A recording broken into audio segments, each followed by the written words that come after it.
I don't know if kids who just control and pass have a really fun. I think soccer is like dribbling and make a scissor, make a step over, make a helicopter, pass the ball here and run. And that's where you have fun. We're rolling. All right. Welcome, Christelle Castillo, to The Young Athletic. How are you doing today? I'm doing good. Thank you for inviting me. Of course. Christelle is the director of coaching for Newbury Park Elite. Mm-hmm. How's that been going? Good. Yeah? How long have you been the director of coaching? We created a club 3 years ago. Wow. So we came from NPSC. It was the old NPSC, and then we switched. The 20 teams moved with us, and then we created the whole club. We start from nothing. Yeah? Yeah. Why did you make the switch? Ooh. Just didn't It's just because NPSC was, I worked for them for 7 years, volunteer for 7 years. Yeah. But I only take care of the field, so I don't know about the bylaw and, the meeting and the finance and all this stuff. I don't know what the non-profits should do. Mm-hmm. And I was nothing of it. So when I move, 1 year I take a step back.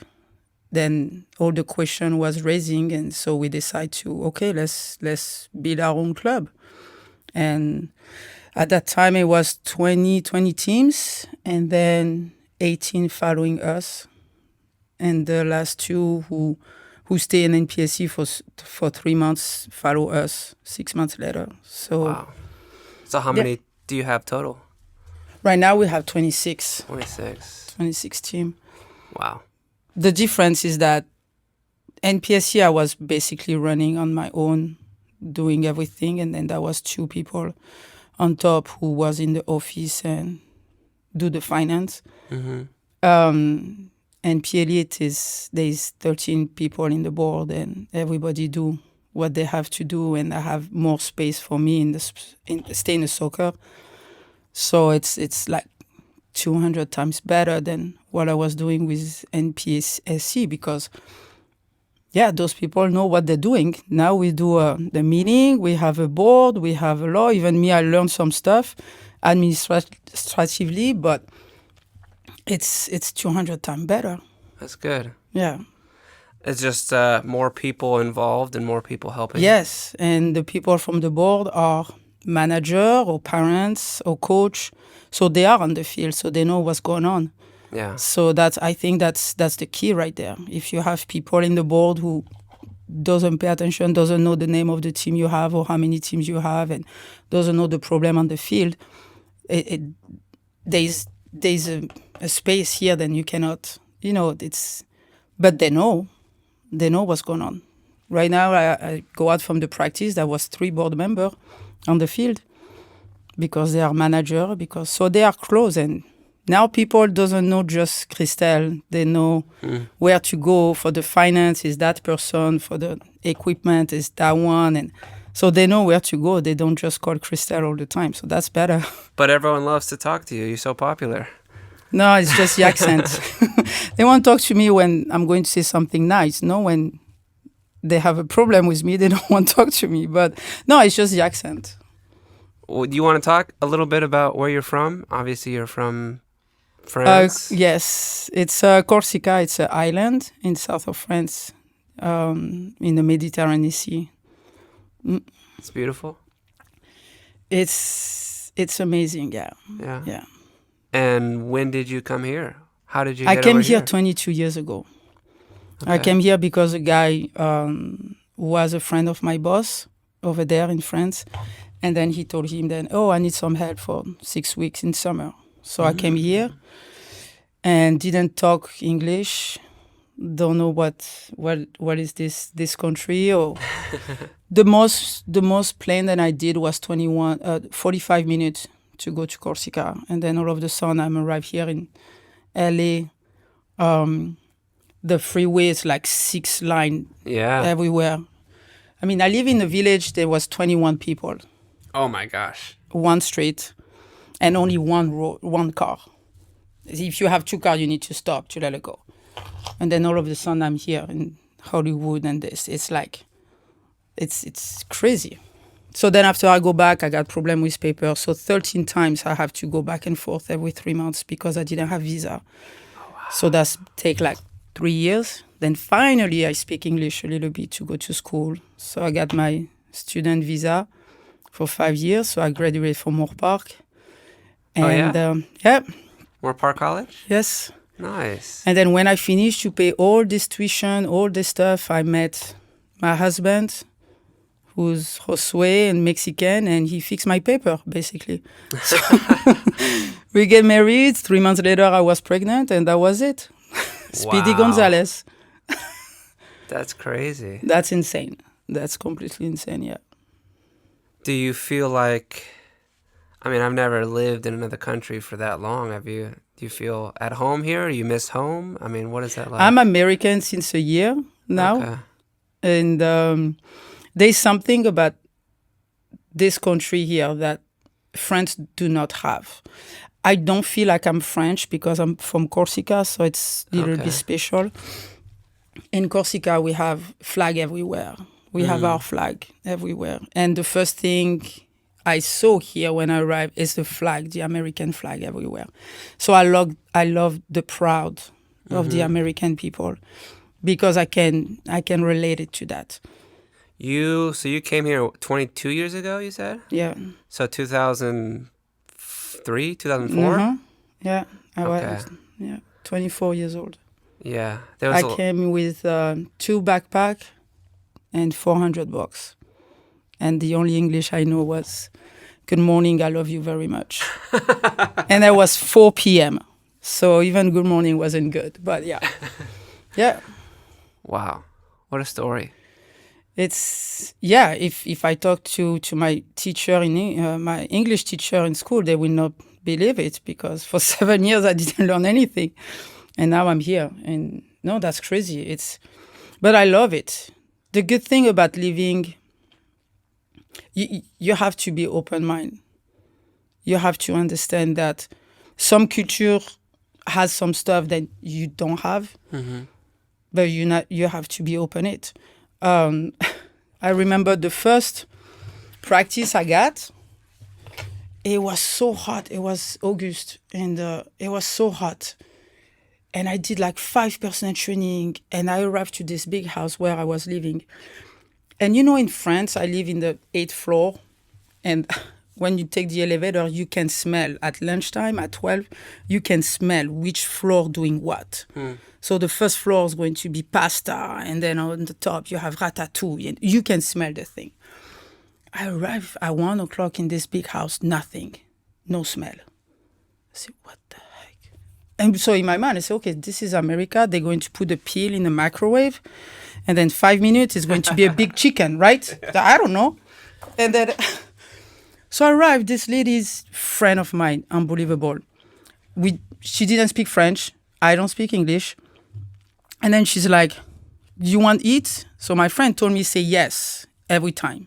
So I say yes. She bring me a plate with, those cheese, the sandwich with the cheese and the ham inside? Yeah. It's called? Grilled cheese? Yeah. A grilled cheese, a pack of chips, and the Coke. And then she left. And I'm like, what is this? That's the snack. So the TV was on, and that was Pretty Woman. Okay. And I know that movie. Not that I'm but I know that movie. And so I'm starting to eat, and then I have this scene, on the piano bar. I know then the guy, he's kissing her at the piano bar, right? This is that scene right there. Well, it disappeared. It wasn't there anymore. You see, okay, that's interesting. So I finished to eat, and then after Pretty Woman is Rambo number 4. Okay, Sylvester Stallone. Yeah. And then now you have all these people killing each other, cutting the head and this and that. So at night, I asked my friend, I say, oh yeah, here in America, they don't see at 4 o'clock, they don't show people kissing. Oh yeah, but you show people killing. Huh. So you need to understand the culture, right? So now I know that at lunchtime, you don't eat at the table or you just grab something. in France, you eat, you take a time, you have 2 hours, you stop working and the store is closed and you eat at lunch and then you eat at night. Here, no. So you just need to understand the culture and we have 3 cultures in the house, so we just take the best of it. And that's it. So it's very simple. So there's some American stuff that we don't do, like running in the street for my son and with that T-shirt. I told him, you never do that. You know those people who run? Jogging, yeah. Yeah, they jog and with that T-shirt. I said, no. We don't do that. So there's some stuff that we don't do. But we accept everything. That's the difference. Do you miss like the big meal at lunch, like the longer time? No, not anymore. No, the only thing I really miss, and the truth is, you don't realize then you love the people, you love your family, you love you mom, dad, your cousin, you love the place until you leave. Yeah. Because when you leave that, now you realize, shoot, now I miss them. So at the beginning, the family was hard, yes. Now it's more like go out and drink with the friends. That's hard because here you just work to live. Over there you live to work. So it's so much different. Over there you finish to work and then you go out. Like no matter which day of the week you go out and you enjoy. Here it's really hard to go out. You ask someone and it's really hard. But that's what I miss the most, I would say. Like relax at the table by the beach and then drink something with friends and that's it. Is your family still there? Yeah. And all my husband family is in Mexico, so we don't have anybody here. It's ready. So they are all over there. So my kids, they have to speak the 3 languages. They don't have choice because nobody speaks. Fabio, he's lazy. He understands.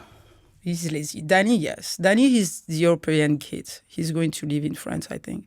He's going to go over there and, yes, he's more Europe. What are some of the differences between Corsica and France? We don't have the same language. The language is it's a dialect from Italy. Corsica was Genoa for 300 years. So France came and said, oh, we're going to get you. And then Corsica didn't want it. So there's a rivalry. They are Corsican first, and they are French because they don't have a choice. I see. That's the feeling we have. But it's a small island. It's a small island. Napoleon is born there, in Ajaccio. Napoleon? Did I say that right? Oh, Napoleon. Yes. Was born in Corsica? Yes, in Ajaccio. That's where I came from. Wow. So it's a big, we are no French. I have a Corsican flag in tattoo. I don't have the French one. Okay. I have the American one also, but I don't have the French one. They are not proud of being French, so... So they don't really speak French. They kind of speak Italian? In Corsica, no. Yeah. They speak their own languages. So an Italian will go to Corsica and understand. A French will not. Yeah. They will understand because it's Latin, but they will not. Italian and Corsican can have a conversation without any problem. French, no. Yeah. No. Wow. So, I mean, you grew up there. Did you travel to Italy or did you travel to France when you were younger? When my parents moved to France in Marseille because it's a very proud city and a very proud culture. So my parents has to divorce first to meet my mom, to be with my mom. And then you don't do that in Corsica. So he has to leave the island and live in France. So all of my family is in Corsica and my parents was moved to France because of that. But growing up, I never feel... I'm happy to be in Marseille. For Marseille, it's great, but I grew up without this mentality. I grew up as Corsican, which is you open the door and it's right open or you close it, but it's never in the middle. So it's not like if I like you, I will give you my shirt, I will give you everything, and without hesitation. But if I close the door, then you're done. you will not have anything for me. It's not in the middle. It's never gray. It's black or white. That's it. Wow. So you came to the States. Did you go anywhere else besides California? Did you? Hawaii. Hawaii? Yes. Okay. The guy who, when I arrived, he has a timeshare there. And then he invited me to Hawaii with his whole family.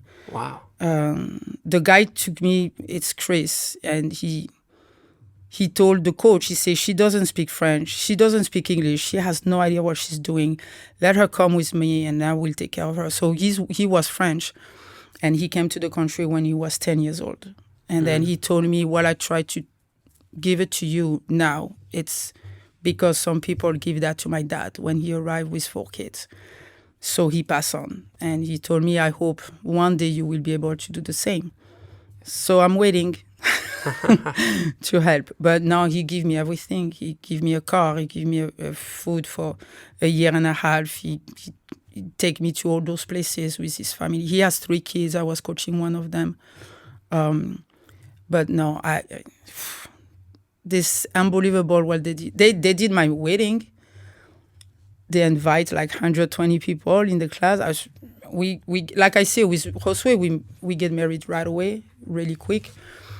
And then we didn't expect to have a party or nothing because I was already pregnant and we didn't have money, so we want to keep money for the kids. But Chris and Patty, they come and say, no, we need to have a party. So they open their house and we have a party. And they give me everything. Like I start with them. This is my American parents. Yeah? And this is your boss's friend from Corsica. Yeah. Wow. Yeah. Yeah, big thank you to those people. It's insane. Let's talk a little bit about soccer. Was there any soccer or football on the island in Corsica? Like, where does that come from? Where did your love of soccer come from? My dad probably. He was playing, and then I don't know. I grew up in Marseille, so Marseille is a big. That's the only club who won the Champions League. So I don't know. As far as remember, I have a ball on my feet. So I play with the boy because it wasn't girl at that time. I never played club until 16 because my mom didn't want. So I do all the sport. I learned how to juggle with a basketball because she put me in the basketball for 2 years. And I was juggling during the warm-up. I was juggling and then doing the head and try to kick the ball with the volley. And the coach said, no, you don't do that. I was crossing too, so I was dribbling on the side and then I cross and no one was there. The coach said, we don't do that. We pass the ball. Yeah. But yeah, when they call for a free throw, I was saying PK. No, that's no PK. So, wow. But no, everything was relating to soccer. And as far as I know, I love every sport, but soccer was the main one. When I finished the school, we go to a friend and we play soccer. In Corsica, my cousin was betting with me, with his friend, because I was the only girls playing soccer. So they always take me in the last. You know, when they make the team, I'm the girl. So yeah, so you can go with them. They didn't want me. And then my cousin, which is I didn't know, I bet you then she's going to score 5 goals right now. And he bet $10 every goal. So he make a lot of money without telling me. I was 12, 13 years old. And then, I score all those goals. Then the next day, they take me first. Yeah. I was the first pick, yeah. That's awesome. But I play always with boys and older boys. But no, I don't know. It's always been like this. Always. Yeah.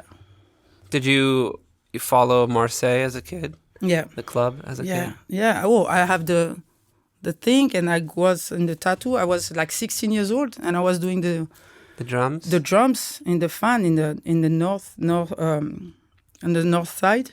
Oh, I was on the TV every single weekend. My mom can see me on the TV. She know where I was. Oh yeah, I was. Yeah.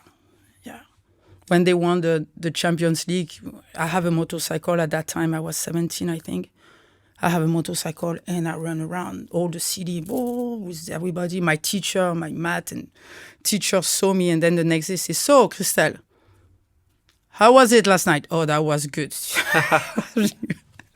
But no, Marseille is insane. It's a particular city. It's the best for soccer, the best. Yeah. I know that here in America, Paris, but you go to the stadium in Marseille, there is nothing compared to Marseille. Nothing. There's 80,000 people in the stadium. That's the bigger stadium. That's the bigger fan everywhere in France. It's nothing. Paris is just built because of the Qatar. They don't have the Because of the money from Qatar. money, but Yeah. they don't have history. Marseille has a history about going down to Division 2 and going up, and they build Marseille from the people. Mm-hmm. Paris was just because of the money, so there's no passion right there. Yeah. Yeah. Marseille. You still follow them? Oh yeah. Yeah. Oh yeah. How did they do this year? They finished second place. Okay. Roberto De Zerbi was coach. So, yes. Josué, when there is a game on the TV, and I'm lucky to be in the house to watch the game because usually I'm on the field. Yeah, I'm yelling a lot when they score. Yeah. Josué is on the phone and say, here we go, they score. But yeah, I'm yelling, yeah. So they're going to play Champions League next year? Yeah. It's exciting. Were they in the Champions League this year? No. No? No, they didn't have anything, but we see how it goes. But we just love that club. That's it. Mm-hmm. Losing or winning, we just love that club. What about the national team? Do you support the French or the Italian national team? I guess the French. It Or the depends. US? Honestly, it depends. I like to see nice soccer. I don't like the French team, even though if they were world champions or European champion. The way that they play with Deschamps, with the coach right now, I don't like his style of playing. I don't enjoy to see the French play. Mbappé, he's just fast, so we send him the ball in front and that's it. But I don't enjoy them play. I think he's a little overrated, Mbappe. Well, yeah, because all he has speed. Technically, I don't see him. He do one thing good and then 10 things bad. So after I understand the concept, when you have a fast guy like this, what you do? You stay in defense, you create space, and then when you have the space, you send a long ball, and that's it. Yeah. So that's their game. I understand. It's like you might as well play youth soccer. Yeah, exactly. But it's do I was sad then they lose in the last final? Yes, I was, because I think everybody wanted Messi to win, and I don't think that was the right thing. But yeah, I don't like the way they play. I don't like it. I don't enjoy it. He's I don't think he's going anywhere. He's the coach, Deschamps, right? No, He's been he's there leaving forever. after now. He's leaving after that. He's leaving. Oh, he is? Oh yeah. Okay. Yeah. Who's going to be the new coach? Everybody says Zidane. I don't know if that's going Really? to be good, but I don't know. Do you think... I mean, he did a good job at Madrid. Yes. But I don't know. You never know. It's hard to... he did good to deal with all the ego in Madrid. Yeah. He did good. But the national team, it's different than club. Yeah. So the management is different. So we see. I don't know. When the U.S. or when the World Cup comes next year, are you going to go watch some of the games? I don't know yet. You don't know? I don't know. I don't really like to be in the stadium. I like to be outside because there's way more people outside and there's way more fun outside. I like to be in the big screen with a lot of people. Interesting. In the stadium, well, the problem is American, they don't know how to. Except LAFC. I like LAFC because now you have Latino the ambience in the stadium is way better. I feel like this is more my home than LA Galaxy, for example. But no, I like the World Cup is, for me, it's more outside because there's so many nationality go outside of the stadium and they make party in the bar and this and that and in the streets. I like that. I like that. So when there is a game, you have all this big screen everywhere and the people put that for us to watch it. And I like that. And it's free. And it's free. But I like that. I like then the people get get together like this, and you have way more fun. I think you have way more fun right there than because after the game, you have to go out from the stadium, which is you spend 2 hours, which here you don't have to go out from anywhere. You are here already and you keep going to party. So, yeah, the World Cup, it's just special for that. You need to be on the street and outside of the field. No on the stadium. It doesn't make sense. For me. Yeah, I'll have to try it. It's fun. I've never been to a World Cup. Have you been to a World Cup? Yeah, there was a French one in 1998 when we won. Oh, yeah? Yeah. And you beat Brazil? Yes. I see 2 games. I went to two games in Marseille. But my best memories was at the beach when they put those 3 giant screen.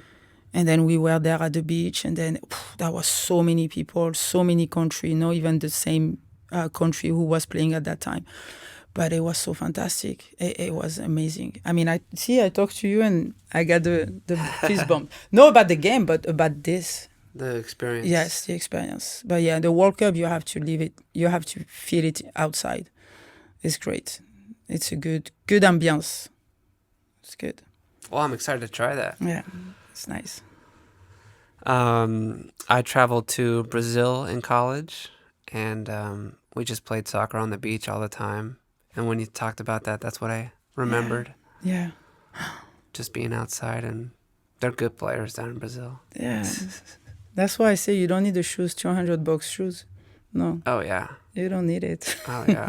It's crazy how good they are. Yeah. Let's talk a little bit about your club. Going back to your club. Yeah. You, the director of coaching, but you're also coaching teams. Mm-hmm. How are those teams going? What age groups do you have?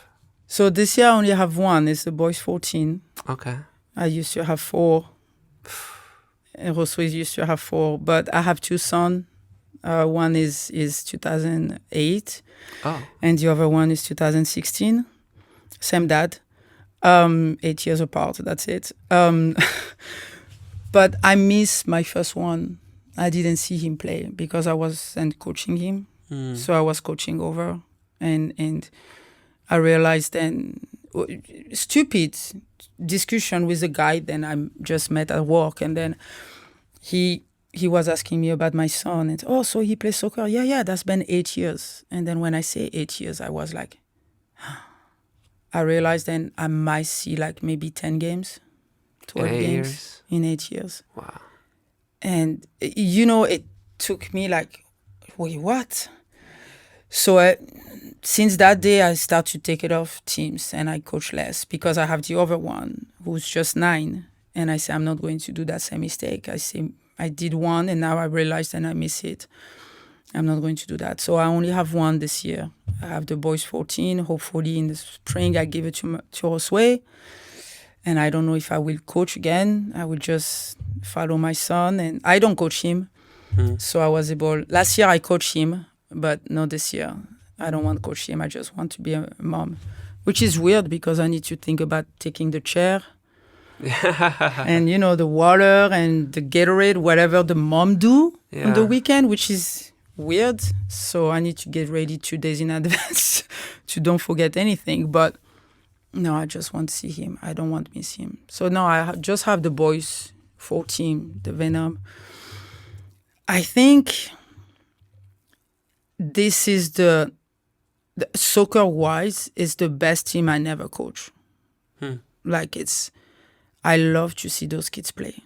They are amazing. Like technically, the passing, the smart they are. They just have a big head sometimes, so I need to slap them.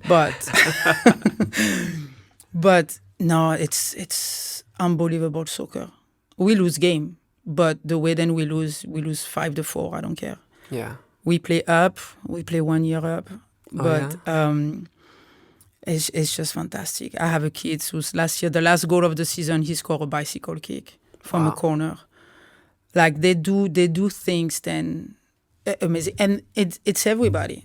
Like I have 13 players, even though the one who last year was less technical, they pick up because they saw those kids play, and then they pick up, and it's a really good group of family. The parents are very nice.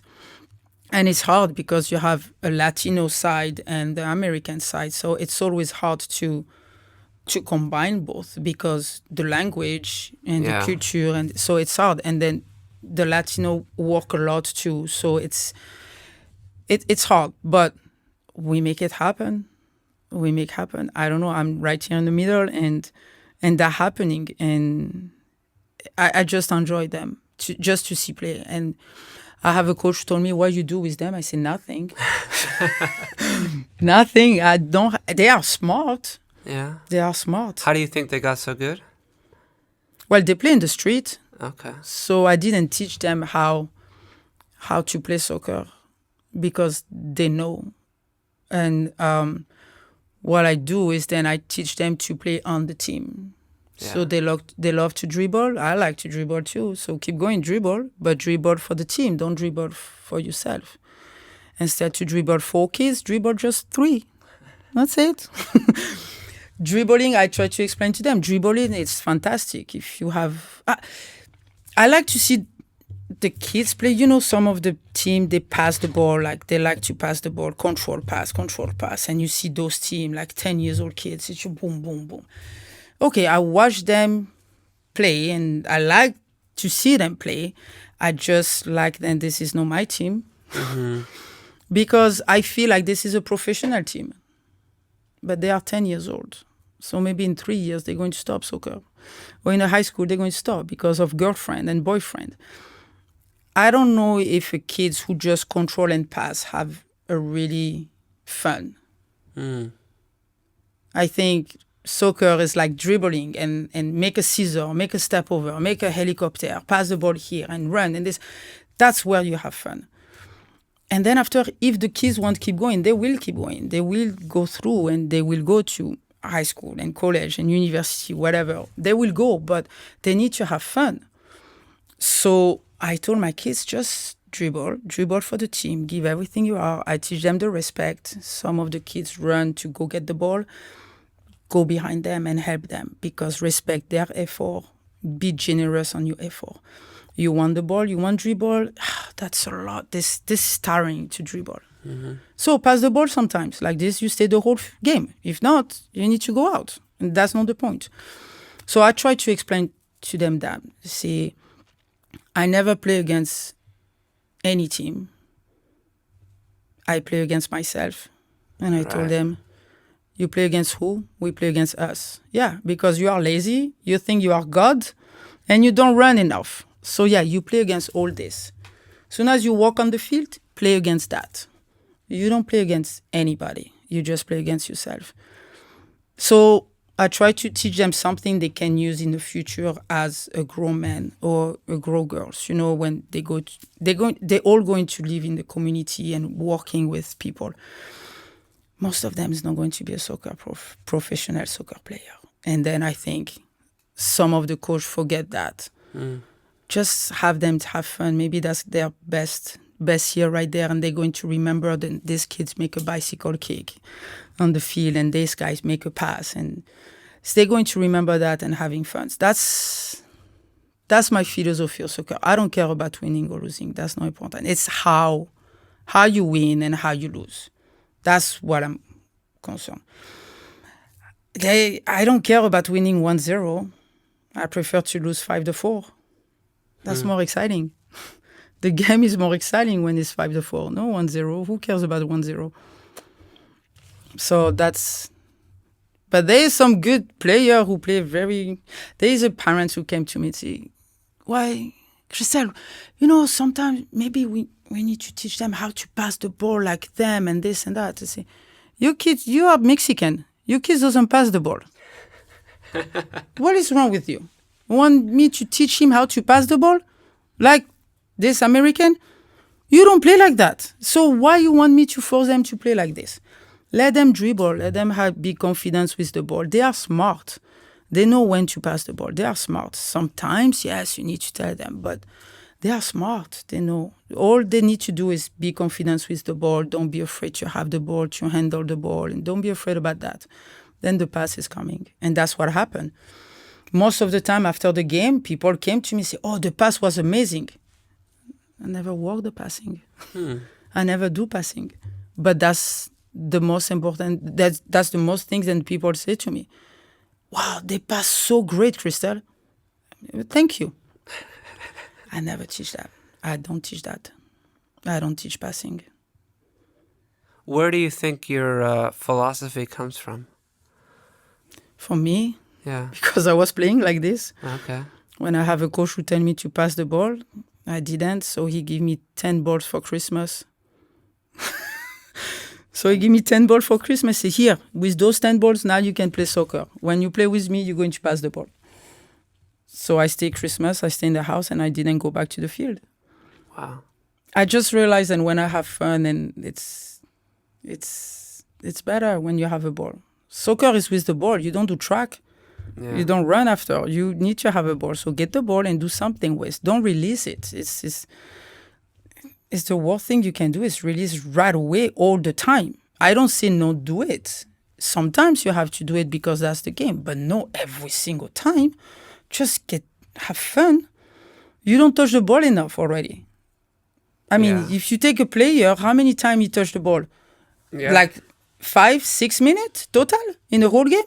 And all you do is give it back. Oh, keep a little bit. Just have fun. Most of the time you run. And then what? In 2 years, you're going to stop soccer because you won't stop or you are done. And then what did you do? Just passing the ball. Just release it. No, let them have fun and that's it. That's it. What is important is like working as a team and working as respect each other and work with the effort and then give 100%. I told them, give me you 100% today. Maybe it's not the 100% from yesterday. Maybe today you feel a little bit sick. Doesn't matter. Give me your 100%. You can control only yourself. You cannot control the referee. You cannot control the other people. You cannot control anybody. The only person you can control is you. But that's it. You make mistake? Well, yeah, you're going to make mistake. Before the game, I told them, you're going to make mistake, so let's put it on the table. This is right there. You're going to make mistake. Done. Own that mistake. Don't blame anyone. This is your mistake. If you don't own it, then after it's like someone take that mistake needs to make you better. So take that mistake for you and make that mistake make you better. My sweeper make a huge mistake one game. I don't know, he crossed for the other team and they score. I say, really? Why? Why we do that? And then he get, like this, And then 2 minutes later, he's doing the same. He's in the corner and he crossed and the guy touched the bar. And I'm like, are we okay? Are you okay? Or we score this side? So at the halftime, I told him and say, you make mistake, right? I said, two mistake, one was goal. Okay, so now you own the team. And I told him, make that mistake better. Don't go down. He scored 2 goals in the second half. That's it. So mistakes are okay. They're going to make mistake. It's fine. It's just the way then they're going to get back from that mistake.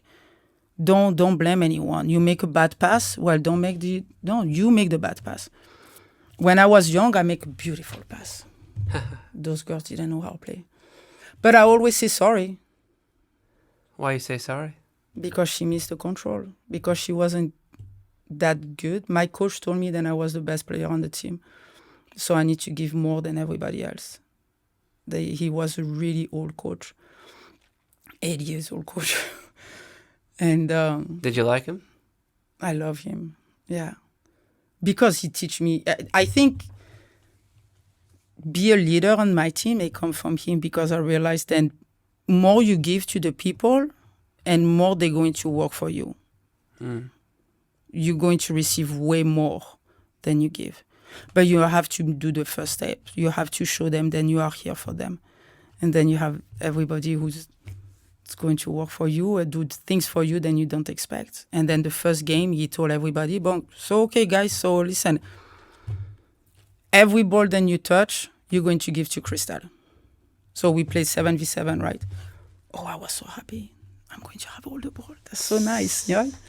And then he said, Christelle, every time we don't have a ball, you go get it. Wait, what? What I'm doing? And then he took me on the side and he explained to me, you are the best player on the team. Those two players right there, they don't know how to play. You are the most technical. You know soccer better. You blah, blah, blah, blah, blah, blah. Everything you got, you give it to the team. I was running everywhere. I was defender left, defender right. I finished games like so tired. But little by little in the season, those girls has more confidence because I was behind and they knew then I was taking care. I have their back. So they were getting better actually. And we finished in the second place with me, no need to run everywhere anymore because the defender was doing their job and then the keeper was doing this and everybody was getting so much better. And all the time they give me the ball. So then after I have more ball. But so that's why I realized more you give and more you receive after. But if you have talent, if you have something more than everybody else, put that in the service of them. And then you can get it back. Because I was dribbling a lot. And then that was my stuff. I dribble. But I need to have someone behind to get those balls. So all the time I got like the best player of the tournament and this and that. But it doesn't mean anything if I didn't have that girls behind who pick up the ball for me. Yeah. Or go get it and dribble. I don't need to run. Dribbling take a lot of energy. And my teammate was doing this for me to save my energy to do what I do the best. So there was like a component, and that's what the coach was explaining to us at the end. After 2 years, when people know how to play finally, he said, okay, so we're going to use the strength of everybody. So Christelle, she's that. Let's try to don't make her run too much. She ran with the ball. She doesn't run without the ball. And that's what they did. And this is why sometimes you see the best player, but they are nothing if they don't have the people behind. And that's what I try to explain to my kids now. What do you tell your best players if they're not leading by example and they're not working hard enough? Well, they're going to be in the bench for a long time. They're going to play tennis. They can go play tennis. If you are individual, you can play tennis. If you don't want to show up and give 100%, you play tennis. That's you. You don't give 100% playing tennis, you lose. That's fine. But you are part of a puzzle. And the puzzle is a 3-dimension puzzle. And every player is a piece of that puzzle.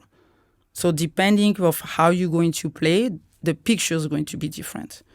The formation is going to be different. But it's a puzzle. At the end of the game, we have to put the puzzle together to make that picture. Doesn't matter which picture it is, but we have to make that picture. If we are missing one pieces, and that pieces need to go play tennis. The puzzle we still have some picture. It will not be perfect, but we will still have some picture. So we can play without that pieces. So you can go play tennis. But that pieces right here cannot play soccer by himself. So play tennis. That's fine. Usually they won't play soccer, so they come back on track. Yeah. That's it. Yeah, I had some good players on my team, but I got to figure out a way to get them working harder. Cuz they have more talent than I ever had as a player, but they got to figure out how to work harder. Cuz they're 14 and 15, they're about to be in high school or they're already in high school, and it's time to start taking it up a notch, It's hard at that age. If they did that for 5-6 years, that's a bad habit they have, and nobody tell them anything. So it's hard at that age to come. My kids are 12 years old, and they came like they were a star. I got 3-4 kids. They came and was a star. I have one kid who just stayed in Newbury Park, so he's been with us since the beginning of the team. And last time he's unbelievable player, unbelievable. Barcelona fan. Oh yeah. Oh yeah, he won't play over there. He's a Barcelona. He's from Barcelona. The whole family is from Barcelona. Oh, Yeah, so they're from Spain. yeah, they are from there. No, Spain, from Barcelona. Oh, okay. It's very important. But one time I wasn't there in the game, and people told me, "Oh, Bly was fantastic and this and that." I said, "Yeah, okay." So I went to the practice and say, "Hey, I heard you was fantastic yesterday. You was amazing at the game." He said, "Everybody was amazing, coach." Wow. That's the kind of guy you want, Yeah. and he's always. That's the kids who score 2 goals after a mistake.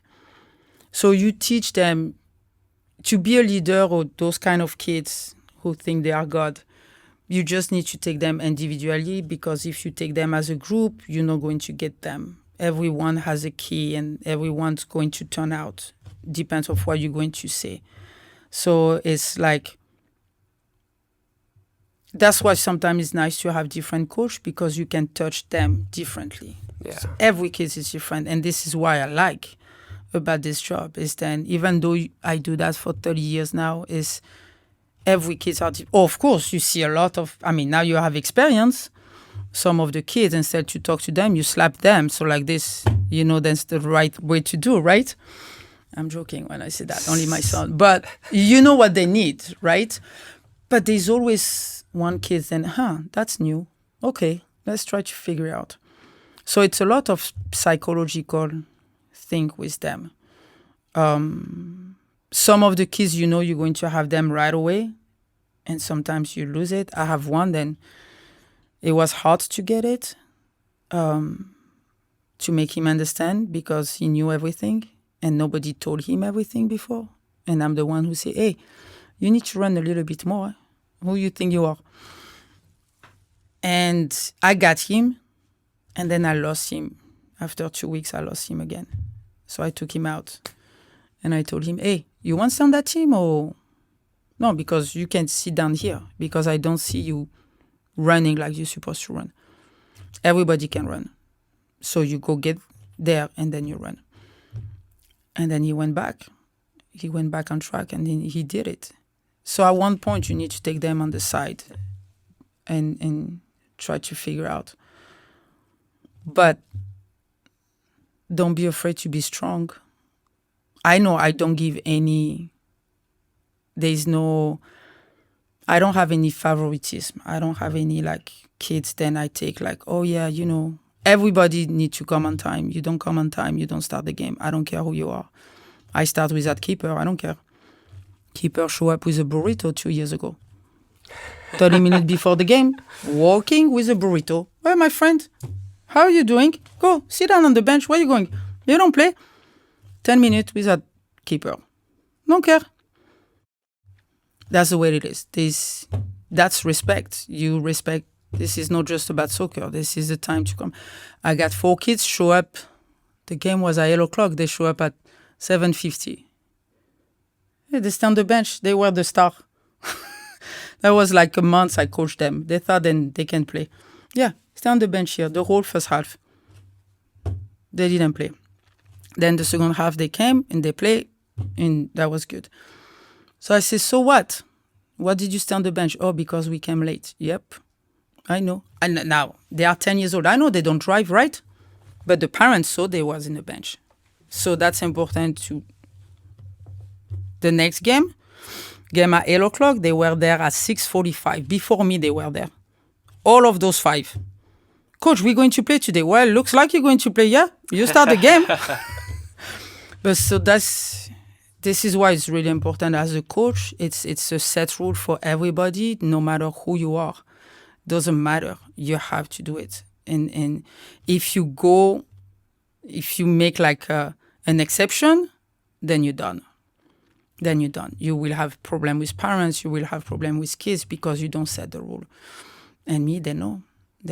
This is not possible. I don't let any kids to wear the Paris jersey. I don't even say the name of that city.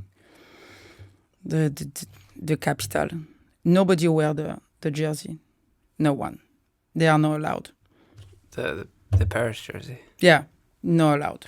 Nope. Because you're from Marseille. Correct. And I have a kid, 8 years old, came back from Israel. And then Josue came and he said, "Hey, he's 7 years old. 7, don't say anything." I said, "What are you talking about?" And then I turn around, I saw him with the whole uniform, like the jersey, the short, the socks, the whole thing. I said, "Hell no." So I said, "Where's your mom?" And he said, "Oh, she's in the car." "Well, go get her. You need to go change. You don't practice." And yeah, he gets changed. No, I can't. We play against them in the League Cup with my boys' team. I told them, if you beat that team, I pay you the movie. "Really?" "Yes, I give you the movie. But if you lose for 3 weeks, you don't touch the ball, because I don't lose against them. I don't lose." And then we went to State Cup, and that was a League Cup that was so intense. Even the parents, one parent do not know about soccer. She doesn't know anything, and she was Christelle. "I cannot believe it." I wear my glasses because I cannot see all those logos everywhere. There was too many logos, and I was like this the whole game. I said, "Oh shoot!" And we ends up winning 2-1. And I have 2 kids, because under the pressure they fall down and cry, like they cannot talk after the game. The funny part was, then before, they didn't like Paris because of me, right? But after the game, they don't like Paris at all now. Like, it's on them. So I put that on them. I said, "Nope, we don't do that." So when the kids come try out and he show up with the jersey, I got the 2 captain and all the players. You can, let me give you a beeps. She cannot see you like this. And they give them a beeps, and nope, I cannot see the logo. So you show that. You how you say that? Transmit? You share this, you give that to the kids. A lot of kids here in America, they don't have passion, because they play so many sports the whole year. So this is no passion for... You see the passion on the Latino side because they only play soccer, basically. But on the American side, they play basketball and baseball and softball and this, American football. So they don't build that passion. And it's hard to build. When I'm passionate, so I try to give that. And yes, now today I have kids who just want to play soccer. And I think I have one kid play baseball, but he will drive like from Pasadena to Santa Barbara to play the game. He doesn't care. So I need to be on the soccer field. So that's cool. That's cool. Wow. Do you have any favorite players that you looked up to that gave you the passion like that? Chris Waddle, when I was young, he was an English guy, came to Marseille. Nobody knows him, only his mother, I think. And then he show up in Marseille and he make all those moves, the scissor, the step over. And I say, "Oh, wow, that's fun." And I buy that was a VHS at that time. VHS, so I buy the VHS and I watch him and I say, "Oh, I need to do that." What was his name? Chris what? Chris Waddle. Waddle. Waddle. Chris Waddle. And he became a big star because nobody saw that before. Nobody saw a guy who do scissor, step over, and helicopter. And plus, he was really fun. So I learned my first fake with him. Then after, obviously, there was Zidane, very elegant and very nice guy. I have the chance to meet him 3 times. 3 times? 3 times for the World Cup. I was his chauffeur. Really? I was driving the car, yeah. Wow. For him. Unbelievable guy. A lot of respect. Actually, he lived like 10 minutes from Marseille. He's born in Marseille, and now he buy a house for his parents 10 minutes away from Marseille. But very humble family. They have a little club in the village. It's called Pen Mirabeau. And then the brother who died now, the brother was coaching there. And then sometimes, "Hey, you want to come to the house?" So they took the kids to the house, the parents' house, and Zidane was there. That's cool. And he has a snack with all those kids. But very humble guy. So yes, obviously I'm watching him. I like Stojkovic, Dragan Stojkovic, was Yugoslav. Again, center mid, very class guy. I like I don't like Ronaldinho, that type. I think it's too much show off. He had a lot of fun though. A lot. You watch him, it's a lot of fun, but I think it's too much. The difference between those players before and Ronaldinho, Ronaldinho is a star. That's the other player make the other be a star. Zidane was making those moves, yes, but he make those passes for the other player. So he was creating something for the other.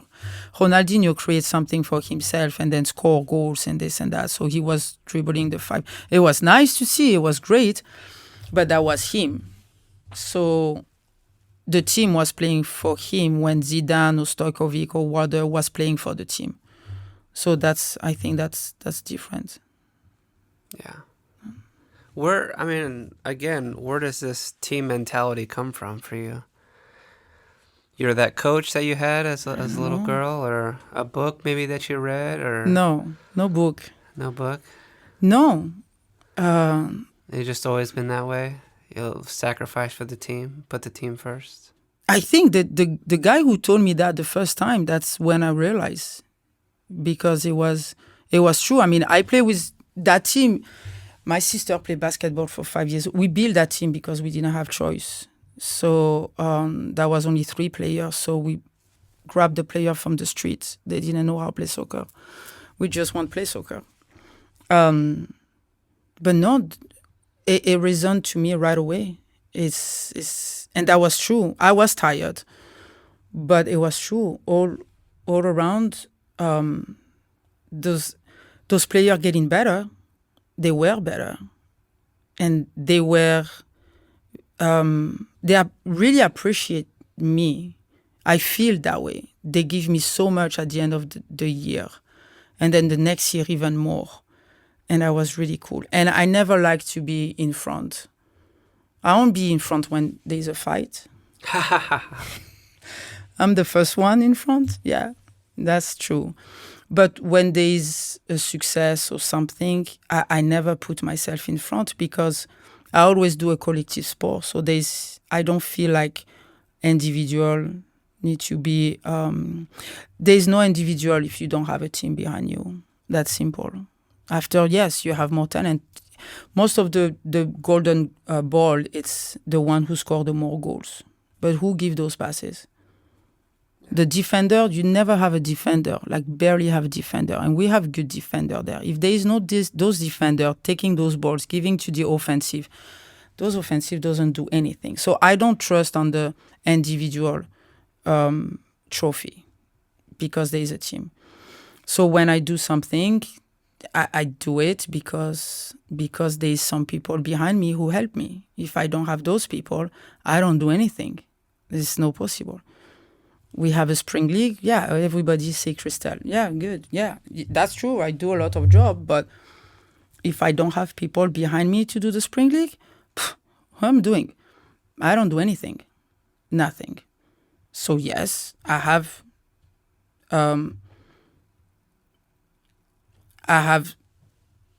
know how to organize.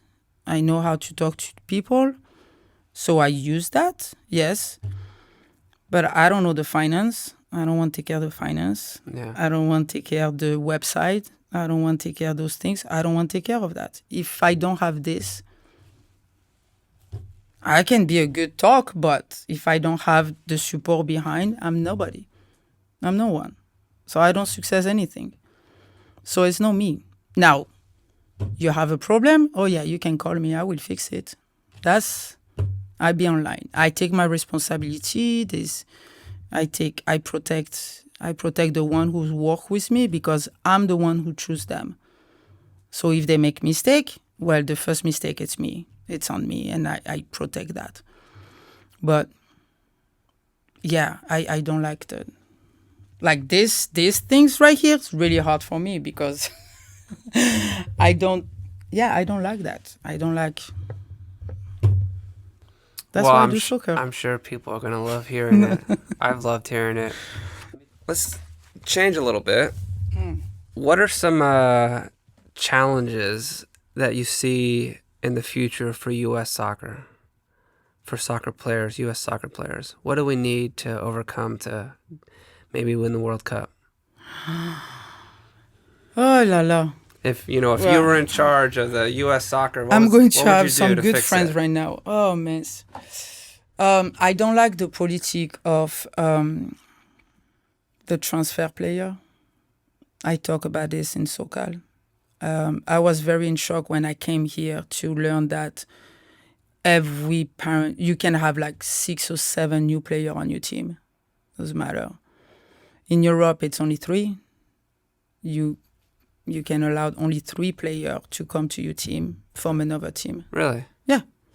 Well, even at the younger ages? Even in the younger ages. Wow. The only exception you have is then if the kid is moving from like 35 miles away, right? So you can have this one, doesn't count. Or if a team fall apart, that kids doesn't count. But like they call that mutation, like transfer, you can only have 3 transfer players. Really? Yeah. So, meaning then you as a coach now, you have to develop your player because you know then you're going to have only 3 new players. So all the players then you already have, you have to develop them. It's too easy to say to the parents, say, oh, you're going to pay me like, I don't know, $80 or $90 a month. So you're going to pay $2,500 a license, whatever. But at the end of the year, say, oh, you know what? Your kids didn't make it, so he's going to be cut. Are you kidding me? If I'm a parent and my kids get cut to a coach, then I pay $25,000 for a license. And then he came to me and say, hey, your kids doesn't make it this year, it's going to be cut. Say, wait a minute. What did I pay for then? If you took my kids in the first place, that's mean then you think then you... But now you cut him. After 6 months, you cut him because you took best player from another club.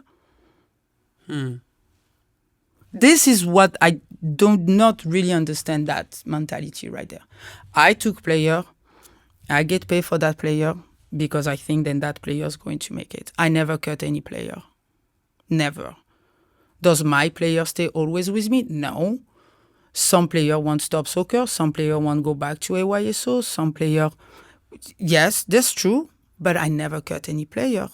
That will be hypocrite from me to say, oh, I'm going to get you money for 1 year, and then after at the end, I got better players, so I'm going to cut your player. What the heck? What is this? That's, I don't understand. So if you change that, if now you say, you know what, everybody, you need to have only 3 players. Now all those players then you want cut. That's interesting. You need to develop them. Yeah. Because now I heard one coach, one club call me and say, I'm not going to say it, but he called me and said, well, that's not my fault if we have a better program than you. I said, no, you're right. You have a better program than you. That's no problem. That depends what you're talking about. If you're talking about ECNL and all this new whatever league they have, which is just for the money, by the way. But if you want to talk about all this, you're right. But if you take the team then you have right now on those league, you take those players, where does they come from? Those players came from us, Lille Club, the club who develop players. Because those players right there, 5 years ago, you didn't want them. So we took them, we developed them, and then you, big club, you told the family, oh, now you need to come to us because we have this. So developing player, you are no better than us.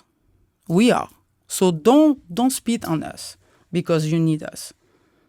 That's the whole thing. So parents, they get, so when I say that to SoCal, they say, well, parents decide their program. Say, well, I understand you are for one club, but at the end of the day, you want to build that DPL super whatever or ECNL super whatever. At the end of the day, you have the same club because those club is taking the best player from the development club.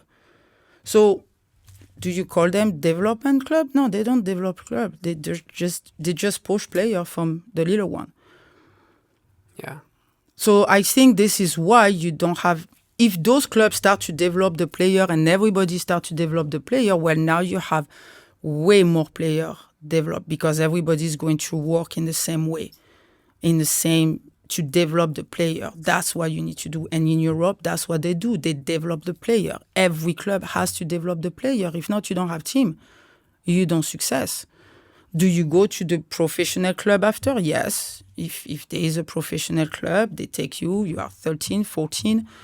Marseille is going to take you. They're going to take care of the kids and go to school with them. And so it's another program there than they have. But in the league, there's a transfer, 3-player transfer per year. And that's it. So now you coach, you develop your player.